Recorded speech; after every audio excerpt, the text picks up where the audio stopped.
राजकारणामध्ये कार्य करणाऱ्या व्यक्तींनी प्रत्येकानं हे लक्षात ठेवणं गरजेचं आहे. जसं की अनेक स्किल राजकीय व्यक्तिमत्वामध्ये असणं गरजेचं आहे, पण त्यापैकी एक अत्यंत महत्त्वाचं म्हणजे कम्युनिकेशन स्किल.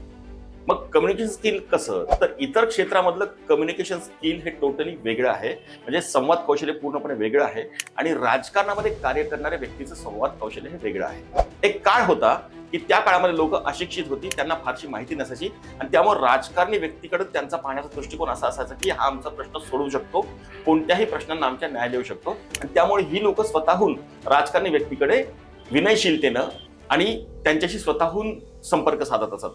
पण आज मात्र परिस्थिती अशी आहे, राजकारणामध्ये अनेक जण आपापलं अस्तित्व निर्माण करण्यासाठी धडपड करतात आणि अशा परिस्थितीमध्ये आजचा काळ असा आहे, या काळामध्ये राजकारणात कार्य करणाऱ्या व्यक्तीने एक लक्षात ठेवणं गरजेचं आहे की तुम्ही कोण आहात, कुणाचे नातू आहात, कुणाचे चिरंजीव आहात, याच्याशी लोकांना काहीही देणं घेणं नाही.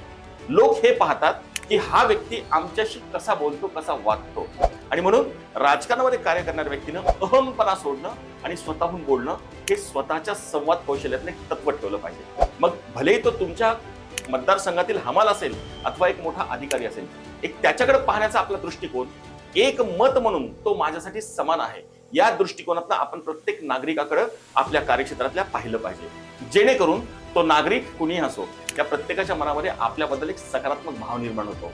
म्हणून राजकारणात कार्य करणाऱ्या व्यक्तीनं अहमपणा सोडणं आणि स्वतःहून बोलणं हे अत्यंत गरजेचं आहे.